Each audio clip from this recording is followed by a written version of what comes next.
Hello दोस्तों, आज मैं आई हूँ अमझरिया घाटी और जहाँ पे मुझे इनवाइट किया गया है यहाँ पे। दोस्तों आज आप लोग को मिलवाते हैं कर्नल परवीन कुमार सर से, फैमिली से मिलवाते हैं क्योंकि वो आज आए हैं अमझरिया घाटी। और ये अमझरिया घाटी का छोटा सा पार्क बना हुआ है। ये मेरी भाभी है और साथ में आई है अमझरिया घाटी। Hello everyone, upgraded high school Banhardi में असिस्टेंट टीचर हूँ इन कॉमर्स। और जब मुझे मौका मिला टू गो अमझरिया घाटी तो मैंने बोला कि नहीं, इसको तो गंवाना नहीं चाहिए, आपको जाना चाहिए। और बहुत ही खूबसूरत जगह है, बहुत अच्छे नज़ारे हैं एंड स्पेशली हम लोग विज़िट किए हैं मिलने के लिए कर्नल प्रवीण कुमार सर। सो कुछ उनके अनुभव जानेंगे, उनके लाइफ के बारे में और कुछ चीज़ें शेयर करेंगे जो मज़ेदार होगा। So thank you. चलिए मिलते हैं और मिलवाते हैं। ये अमझरिया घाटी में सर का पूरे फैमिली आए हुए हैं विजिट करने के लिए।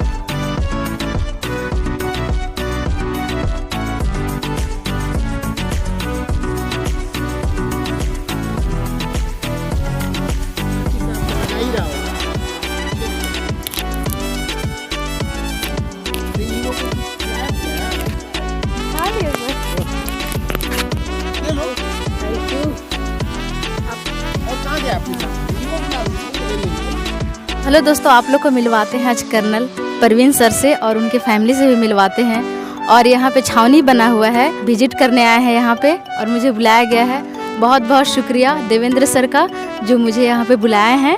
थोड़ा सा सेवा करने का मौका मुझे भी मिल रहा है इसके बहाने। क्वेश्चन है मेन सर, से यहाँ छावनी बना है सर, उसके बाद से यहाँ का तरह से चेंजेस देखने को मिला है।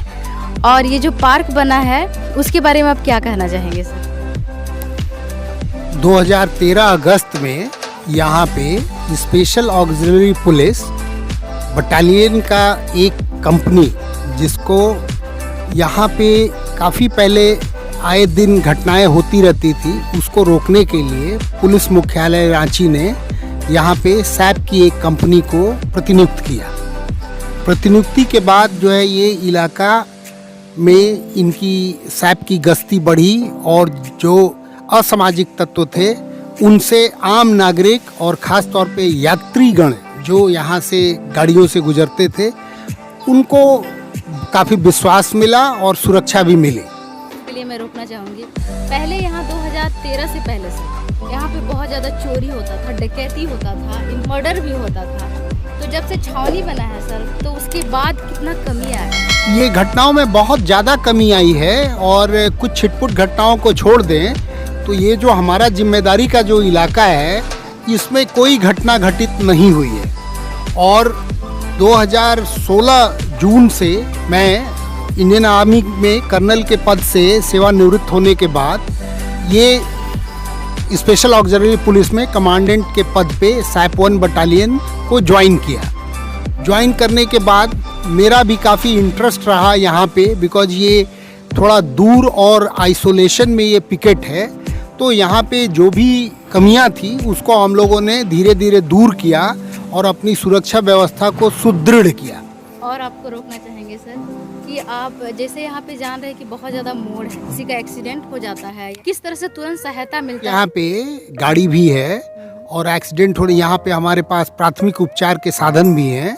तो किसी भी तरह की दुर्घटना होने पे जैसे ही सूचना मिलती है, हमारे पिकेट कमांडर सूबेदार मेजर टाटी साहब हैं, इनके पहले भी जो पिकेट कमांडर थे वो तुरंत रिएक्ट करते हैं और लातेहार जो नज़दीक है वहाँ से एम्बुलेंस भी मंगाते हैं और उसमें हम लोग त्वरित कार्रवाई करते हुए पेशेंट की अवस्था को देखते हुए हम लोग या तो रांची या फिर यहाँ पे हम लोग तुरंत उनको भेजने का प्रयास करते हैं। कि जब से छावनी बना है तब से लोगों का यहाँ बहुत ज़्यादा हेल्प मिला है, क्योंकि बिल्कुल। यहाँ से लोग जब गुजरते थे तो एक डर सा बना हुआ था सर। बिल्कुल। लेकिन जब से छावनी बना है मतलब ऐसे लगता है कि यूज टू हो गया। बिल्कुल, इसी चीज़ को ध्यान में रखते हुए हमारे जो भूतपूर्व DGP director general of police Shri DK Pandey साहब थे, उन्होंने इस चीज़ को समझा कि इस रास्ते में कहीं भी एक जगह ऐसा सुरक्षित जगह होना चाहिए जहाँ पे कि यात्रीगण चाहे वो किसी भी साधन से आ जा रहे हो, यहाँ पे आराम से रुके, अपना चाय पानी पिए और फिर यहाँ से अपना प्रस्थान करें बिल्कुल सुरक्षित तरीके से। सर, अब जिसका जो नाम लिए जी, क्या वो पार्क का स्थापना और हाँ, बिल्कुल उन्हीं का ये आइडिया है। वो बहुत ही नोबल पर्सन थे और इस आइडिया को इस धरातल पे लाने के लिए उन्होंने मुझे ये टास्क दिया। मैं बहुत खुश हूँ कि हम लोगों ने धीरे धीरे हर तरह से मदद मिली हमें, और आप जिस तरह देख रहे हैं वो इस स्थिति में ये पार्क पहुँच गया है। और इसमें जो सहेली सहायता समूह है, जो आसपास की औरतें हैं, वो भी अपना चाय पानी लेके यहाँ पे आती हैं और यात्रियों को पिलाती हैं, तो उनका भी एक रोजगार का साधन मिला है।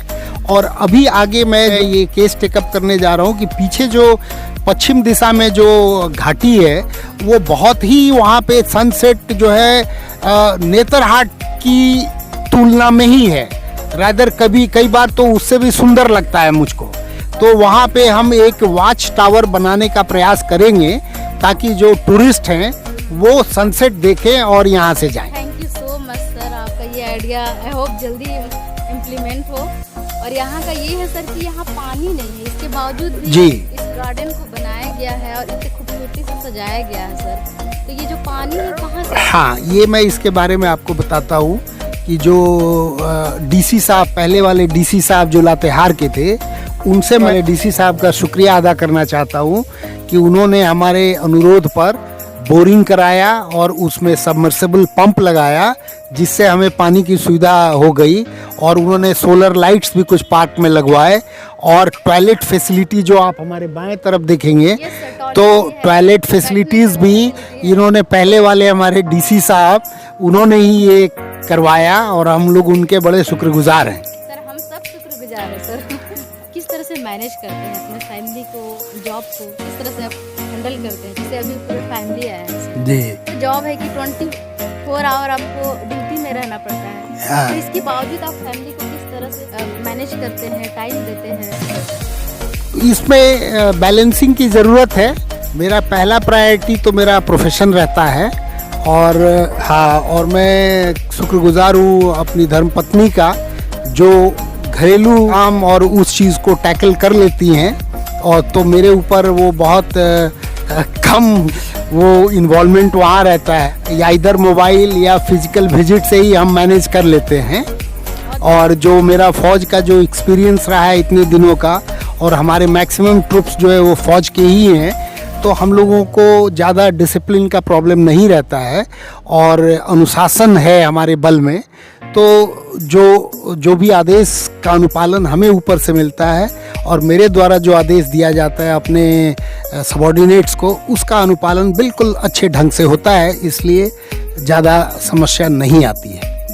तो सर मैम से ही जानना चाहते हैं कि किस तरह से मैम हैंडल करती है अपने फैमिली को, परिवार को, स्पेशली आपको सर। मैम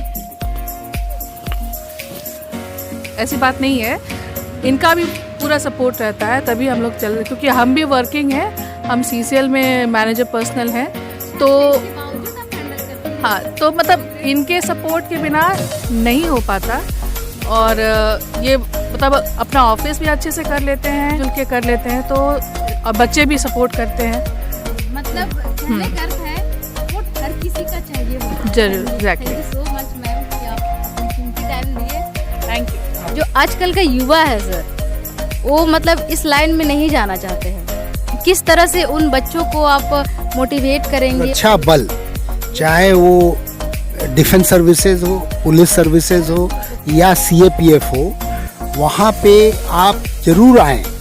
जो भी जवान जिनमें शारीरिक बल हो, मानसिक बल हो, और आप आए, ऐसी चैलेंजिंग जॉब जो है ये आपको जॉब सेटिस्फैक्शन देती है, जो आपको दूसरे सर्विसेज में नहीं मिल सकता है। आप अपने सीनियर के ऊपर डिपेंड कर सकते हैं, आप अपने सबॉर्डिनेट के ऊपर डिपेंड कर सकते हैं। आपके एक आदेश पे जवान हैं जो जान दे देंगे, आपके सीनियर हैं जो आपको हर समय, आपकी इंटरेस्ट को हर समय आप देखते हैं, आपको ट्रेंड करते हैं। एक जो सेल्फ सेटिस्फैक्शन, रेस्पेक्ट, ये सभी चीज़ें आपको प्राप्त होती हैं।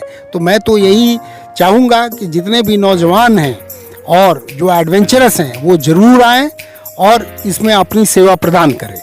Thank you so much sir, अपना कीमती टाइम देने के लिए और हमारे देश के नौजवान को बताने के लिए कि आप लोग का मोस्ट वेलकम है। पेरेंट्स इसमें बहुत ज़्यादा घबरा जाते हैं सर, तो उन पेरेंट्स को आप क्या कहना चाहेंगे?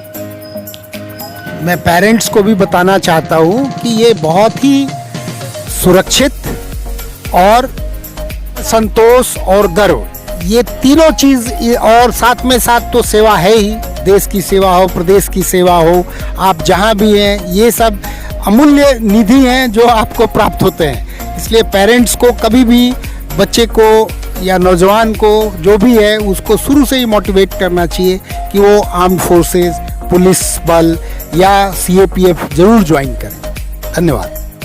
Thank you so much sir, thank you so much sir. YouTube channel है सर, बहुत बहुत शुक्रिया सर। अमझरिया घाटी है, उस पिकेट में विजिट करने के लिए सर आए हुए थे और उसमें से थोड़ा सा टाइम लोगों को दिए। ऑल व्यूअर के लिए बहुत बहुत शुक्रिया सर, अपना कीमती टाइम देने के लिए सर। मैम आपका भी बहुत बहुत शुक्रिया कि आप इस घाटी में विजिट करने के लिए आए।